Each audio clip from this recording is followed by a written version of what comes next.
There's a plasma gun here. What is it? It's the static field mod.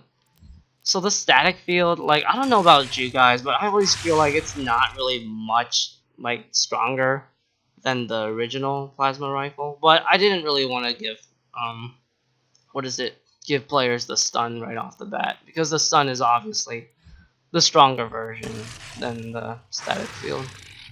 So once you're pretty much done with this area, got a checkpoint. Where's the rocket? So the rocket launcher here.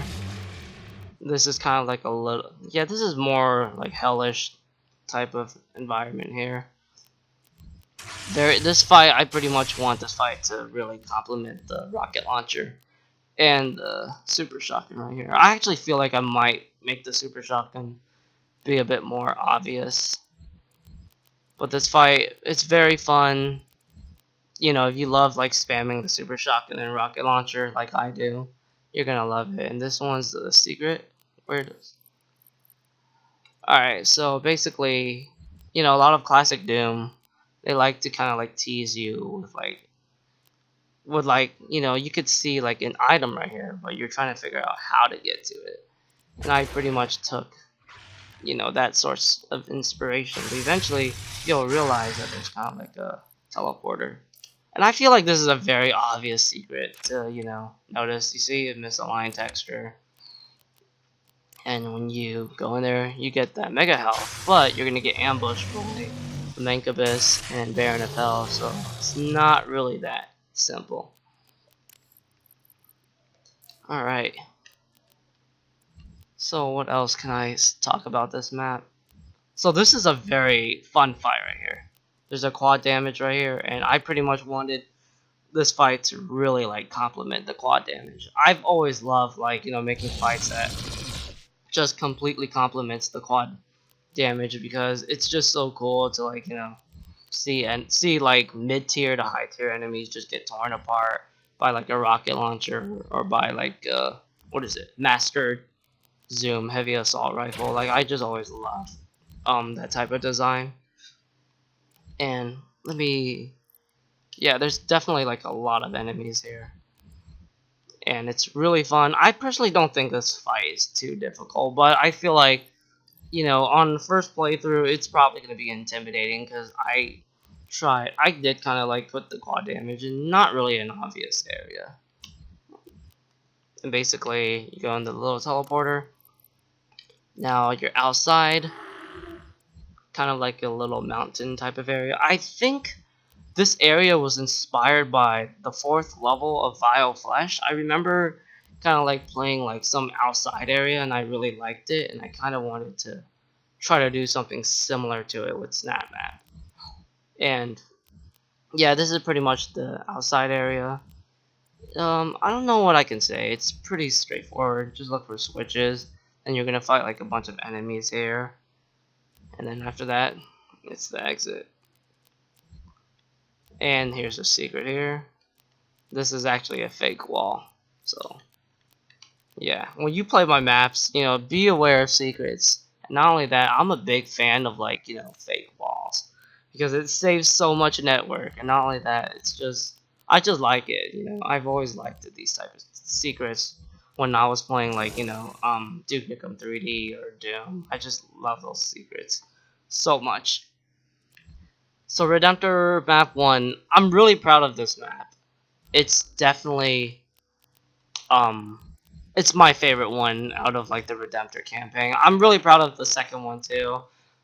Like the second one is definitely more harder, so I get a lot more like satisfaction when I beat it without dying. Like the level of satisfaction is so much higher when I beat that map without dying compared to this one. Where this one, I don't really feel like it's too bad, really, especially when you really know what you're doing. But you know, for like a first level, I think this is, I mean, for like a first classic theme level, and not only that, for a first level for like my campaign, I think it really does a great job at kind of like, you know, getting the player interested. I think like the architectures are good. You know, they're very simple, but they feel definitely like attractive enough to make you feel like you're playing like a mega wad basically. And not only that, what is it? I kind of like how this level has like a good mixture of everything.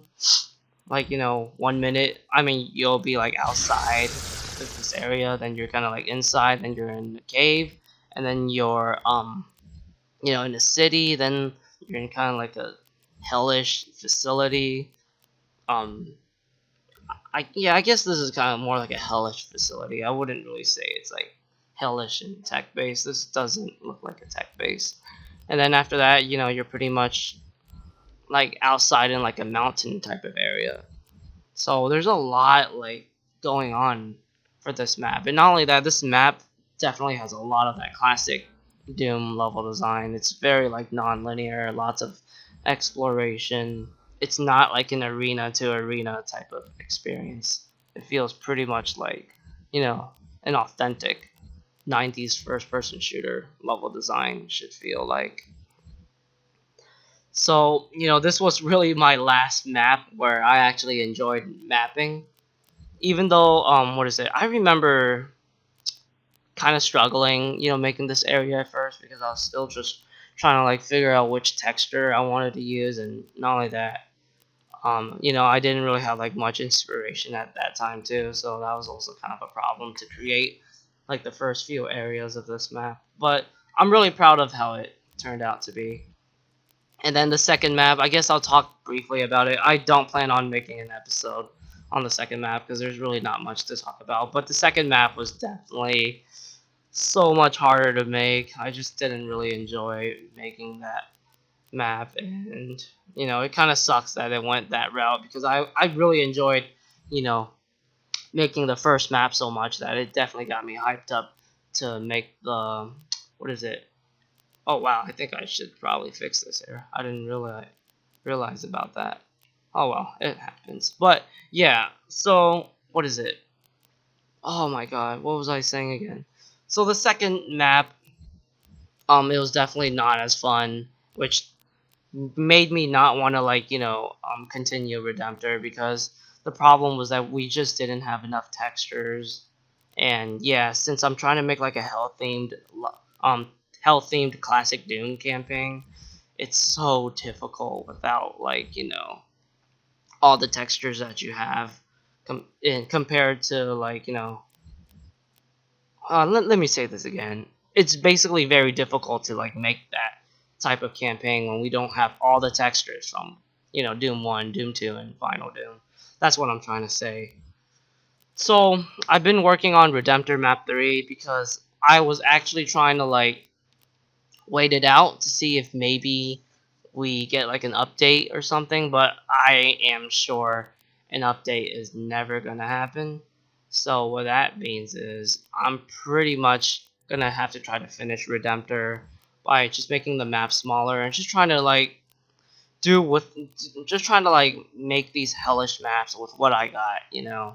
Even though some of the areas in Redemptor Map 3 they do kind of look desperate, but it is what it is. And not only that, when I make a campaign, I want to make sure I finish them because um I'm really passionate of making campaigns and I just want them to be finished. I'm kind of like a completionist.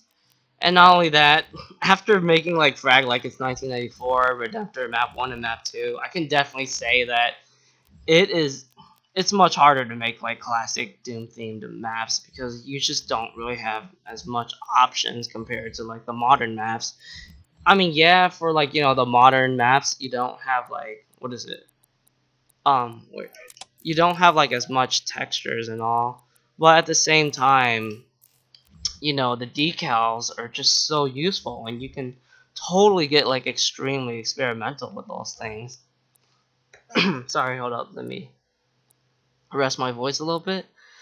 But um the objects too, and you got like a bunch of objects, the hell props, and it just allows you like so much more to like experiment. And yeah, that's why I pretty much just stopped making Redemptor for I think like 2 months or something. But yep, I will have to like come back and finish this campaign because I feel like this campaign should have been finished like a month ago. And it's it's supposed to be like a short campaign, only 5 maps, so I only got like 3 more maps to go. And I'm thinking about the last map won't be too long too, because I do kind of plan on making it like a boss map type of situation. But with that said, I think that's pretty much it for this episode of Behind the Map. So thank you for watching the City Survival 2 episode and Redemptor Map 1 episode. I don't know if I'll try to do any more of these series. I mean, I always love to come back and just try to talk about my development process of these maps and just kind of like share stories if I can actually remember them. But I don't know if there's any more maps that I can be able to make an episode on that. But with that said, stay tuned for more SnapMap content. I'm gonna try to see what I'm gonna do for like the next video.